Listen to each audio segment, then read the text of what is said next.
तो मैं कह रहा था, धर्म ते बिरति जोग ते ज्ञान, ज्ञान मोक्ष प्रद वेद बखाना, जाते बेगी द्रवहु मैं भाई, सो मम भगति भगत सुखदाई। धर्म से क्या होता है? वैराग्य होता है। और योग से क्या होता है? ज्ञान होता है। और ज्ञान क्या है? मोक्ष को देने वाला है। ये वेदों में वर्णन है। और वेद कहते हैं कि मोक्ष, ज्ञान से ही मोक्ष होता है, ज्ञान से ही मोक्ष होता है, ये वेद कहता है। जाते बेगी द्रवहु मैं भाई, सो मम भगति भगत सुखदाई। और क्या कहते हैं कि जिससे मैं करुणा करता हूँ, जिससे मैं दया करता हूँ, वो मेरी भक्ति है। भगवान भक्ति से ही दया और करुणा करते हैं। चाहे कितना दान दे लो, कितना चढ़ावा चढ़ा लो, 56 भोग लगा लो, मंदिर बना लो, हवन करवा लो, कुछ नहीं। कहते हैं कि मैं भक्ति से ही भक्तों पर दया करता हूँ, कृपा करता हूँ, प्रसन्न होता हूँ। वो क्या है? मेरी भक्ति है। सो सुतंत्र अवलंबन आना, तेहि अधीन ज्ञान विज्ञान, भक्ति तात अनुपम सुख मूला, मिलहि जो संत होई अनुकूला। कहते हैं कि भक्ति क्या है? पहले भक्ति बताई ना कि भक्ति, मेरी भक्ति से ही मैं खुश होता। अब क्या कहते हैं कि भक्ति क्या है? कहते हैं भक्ति स्वतंत्र है, वो किसी पर आधारित नहीं है। भक्ति को किसी चीज की सहायता नहीं चाहिए, सहारा नहीं चाहिए। ज्ञान और विज्ञान भी भक्ति के अधीन है। जो भक्ति की उस अवस्था में पहुंच जाता है, उसके अंदर ज्ञान और विज्ञान पैदा हो जाता है। ज्ञान और विज्ञान उसके अंदर पैदा हो जाता है।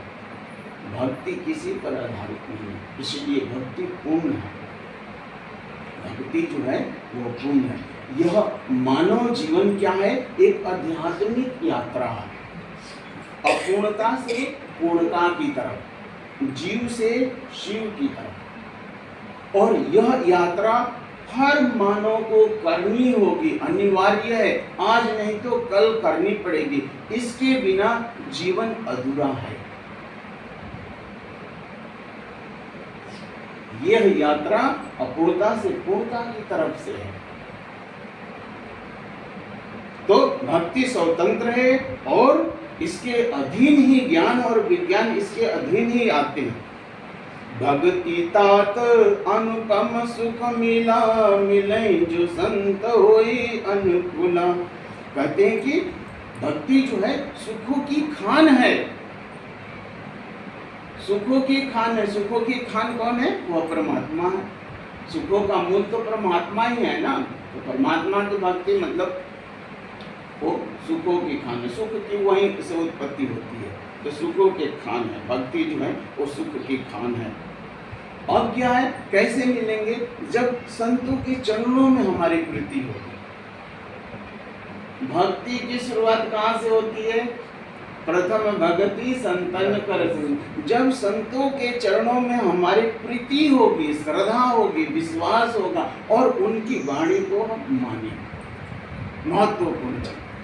जब हम उनकी वाणी को मानेंगे, अपने जीवन में उतारेंगे, तो वहीं से भक्ति की शुरुआत होती है। इसलिए संतों की चरणों की महिमा बहुत अधिक कही गई है। उनके बिना भक्ति नहीं हो सकती। भक्ति के साधन कहूँ बखाने, सुगम पंथ मोहि पावहि प्राणी, प्रथम ही विप्र चरण अति प्रीति, निज निज कर्म निरंतर श्रुति रीति। क्या कहते हैं? कहते हैं कि भक्ति के साधन मैं विस्तार से कहता हूँ, ध्यान से सुनो। सुगम पंथ मोहि पावहि प्राणी, मुझे पाने का बहुत आसान तरीका है। इसमें झमेला नहीं है, ढकोसला नहीं है, आडंबर नहीं है, मुझे बहुत सारे तरीके। इसमें धूप दिया 56 भोग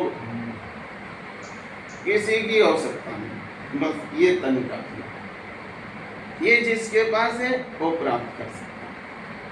लेकिन क्या चाहिए? प्रथम विप्र रज अति चरण अति प्रीति, संतों के चरणों में प्रीति श्रद्धा, संतों के चरणों में प्रीति श्रद्धा होगी तभी वहां तक पहुंचोगे।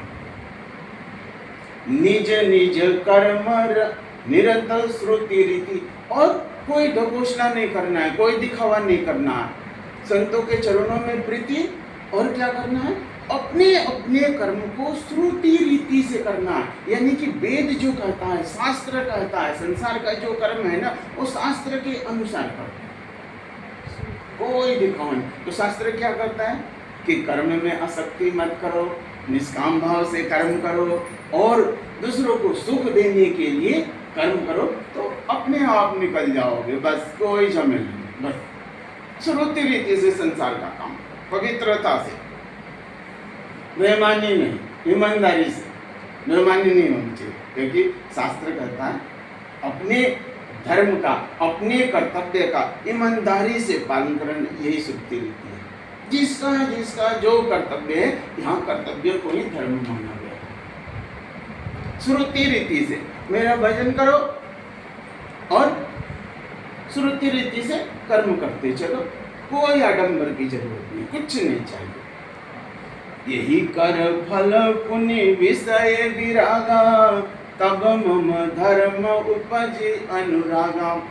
ये सब पालन करने का फल क्या होगा कि विषयों से वैराग्य होगा, वैराग्य होगा। ये संसार का जो आकर्षण है ना, जिसके कारण कष्ट पाते हो आप, इससे वैराग्य हो जाए। जो ऊपर कहे गए नियमों को पालन करोगे तो संसार के विषयों से वैराग्य होगा।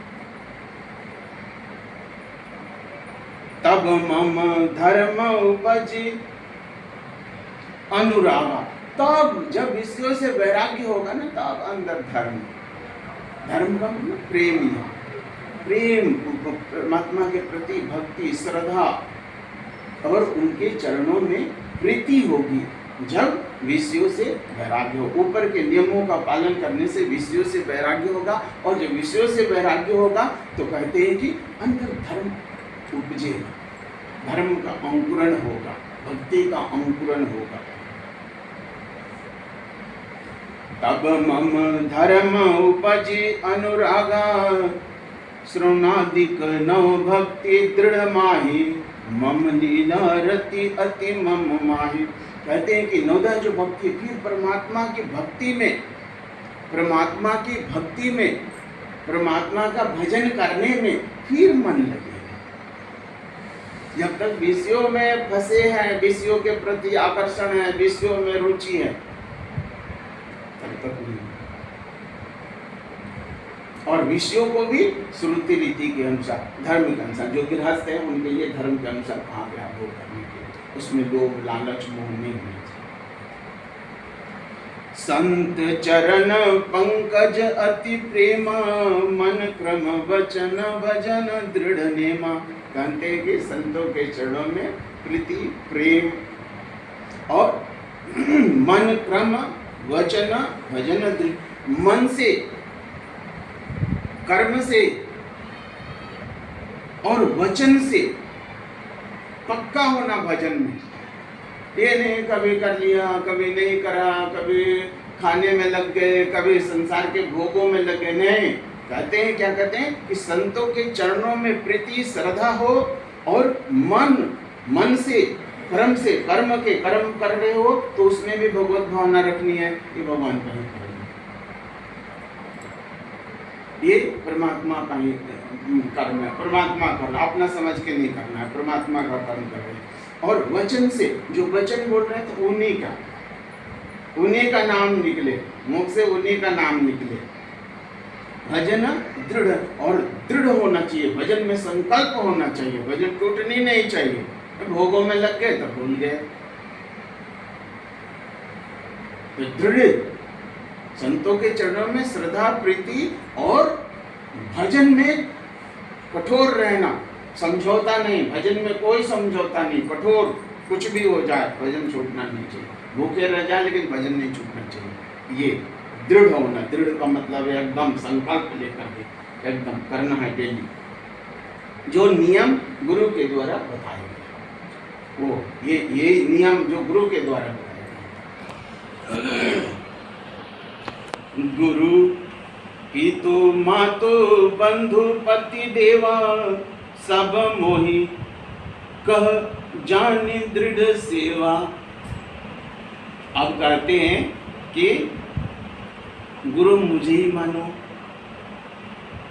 पिता मुझे ही मानो, माता मुझे ही मानो, बंधु मुझे ही मानो और पति भी मुझे ही मानो। परमात्मा ही तो सब है। ब्रह्मविद ब्रह्मेव भवति, सब कुछ सर्वम खल्विदम ब्रह्म। तो कहते हैं कि मुझे ही सब मान लो। क्या मानो? गुरु भी मुझे ही मान लो। है ब्रह्मेव गुरु रेखा नापरा, हमारे यहाँ कहते हैं ना ब्रह्म ही तो गुरु है, गुरु ही तो ब्रह्म है, ब्रह्मा विष्णु महेश गुरु ही तो है। तो मुझे ही मान लो। क्या मान लो?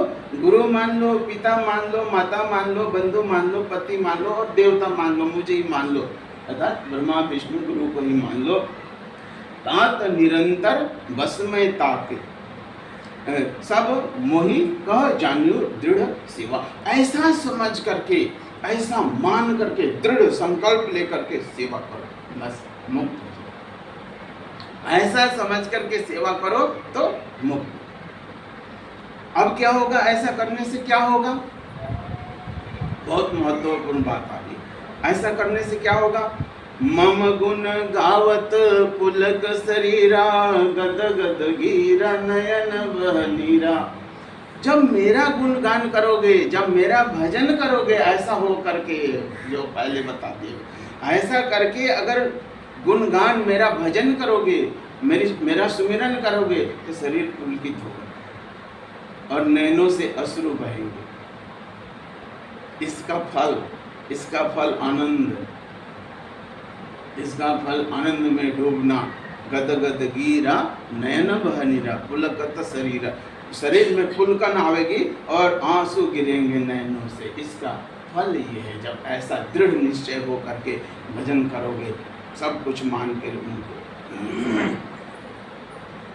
काम आदि दंभन जाके तात निरंतर बस में ताके।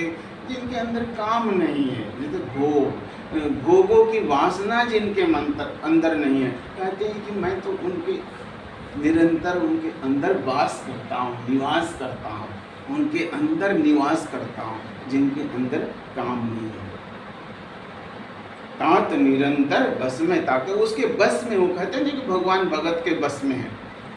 तो बस का मतलब है उनकी सेवा करें। भक्त की भगवान सेवा करते हैं, भक्त की सेवा भगवान करते हैं। ये स्थिति आ जाएगी कि भक्त तो बैठा हुआ है, भगवान सेवा कर रहे हैं।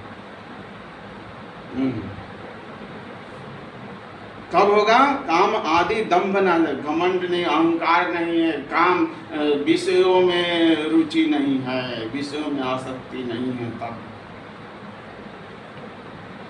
वचन कर्म मन मोरी गति भजन करहु निह काम। तिन्ह के हृदय कमल महु करहु सदा विश्राम। कहते हैं वचन से, कर्म से, मन से मेरी तरफ ही में सोच रहे हो, उनकी देख रहे हो, उनकी कर्म कर रहे हो, तो उन्हीं की भावना लेकर के वचन कर्म मन मोरी गति भजन करने काम। निष्काम होकर के भजन करना, यहीं पर फंस जाते हैं, यहीं पर फंस जाते हैं। भजन तो करते हैं लेकिन निष्काम नहीं होता। ये चाहिए, वो चाहिए, ऐसा चाहिए, तो वो चाह तो मिलती है लेकिन आनंद नहीं मिलता। हृदय में भगवान नहीं बसते, फिर हृदय खाली रह जाता।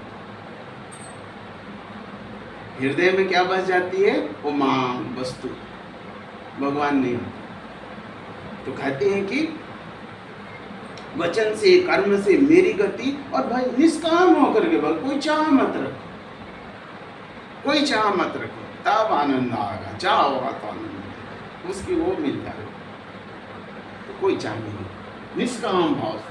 तिन्ह के हृदय कमल मह करहु सदा विश्राम। बोलते हैं ऐसे भक्त के हृदय में मैं सदा रहता हूँ, एक पल भी ऐसा नहीं होता है जब नहीं रहता हूँ उसके साथ। कहते हैं कि सदा मैं उसके हृदय में वास करता हूँ। ऐसे भक्त के जो निष्काम हो गए, एक पल के लिए उसके प्रभु की और भक्त की और भगवान का बिछड़ना नहीं होता है। भक्त और भगवान एक हो जाते हैं, गुरु शिष्य भक्त और भगवान सब एक हो गए। न गुरु रहे, न शिष्य रहा, न भक्त रहा, केवल रह गए भगवान, एक रहे। और यही बात तो भक्ति का ये है कि, और भक्ति करने से क्या होता है, कहते हैं काम को हमद मोहन सावन, विमल विवेक विराग बढ़ावन, सादर मंजन पान किए ते, मिटहि पाप परिताप हिए ते। भजन से क्या होता है, काम मिट जाता है, काम समझते हो, क्रोध मिट जाता है, मद अहंकार मिट जाता है, और क्या होता है, नाश हो जाता। और विमल विवेक, बहुत सुंदर विवेक, विवेक मतलब सत्य और असत्य को जानने का ज्ञान पैदा हो जाता। कब होता है, सादर मंजन पान किए ते, मिटहि पाप परिताप हिए ते। जो सदा करते हैं भजन, ये नहीं कि कभी, सदा करते हैं। कैसे करते हैं, जैसे सुबह सुबह उठ के मंजन करते हैं ना, रोज करते हैं ना, तो उसी तरह से, जिस तरह से हम मंजन सुबह सुबह रोज करते हैं उठ के, वैसे जो लोग भजन करते हैं, कहते हैं कि उनके सारा पाप जो होता है नष्ट हो जाता है। उनका सारा पाप जो होता है क्या होता है, नष्ट हो जाता है। तो प्रभु कहीं बाहर नहीं है, आपके हृदय में ही बसे हुए हैं, केवल आपको जगाना है। जगाने का क्या है, ये भक्ति का फॉर्मूला है। और दृढ़ विश्वास, जब तक दृढ़ विश्वास नहीं होगा तब तक नहीं होगा। और यही बात गीता में भी भगवान श्री कृष्ण कहते हैं, सर्वधर्म परित्यज्य मामेकम शरणं व्रज अहम त्वां सर्व पापेभ्यो मोक्षयिष्यामि। मेरी शरण में सब छोड़ के जो आ जाता है, उसको सभी पापों से वहाँ और यहाँ में कोई अंतर नहीं, सब एक ही बात कही गई है, क्योंकि सत्य एक ही है, सत्य दो नहीं होता, सत्य एक। इसलिए दृढ़ होकर, निश्चय होकर, और नियम सबसे महत्वपूर्ण क्या है, गुरु के बताए हुआ नियम और संतों के चरणों में श्रद्धा। अर्थात यहाँ चरणों से अर्थ है उनकी वाणी में श्रद्धा, उनकी सेवा, वाणी में श्रद्धा। तो कुछ आडंबर करने की जरूरत नहीं, सीधे सीधे रहो, उनका नाम का सुमिरन करते जाओ, निरंतर चिंतन करते जाओ, सब बहुत सहज और सरल भक्ति है। भगवान की भक्ति में कोई आडंबर नहीं, किसी चीज की आवश्यकता।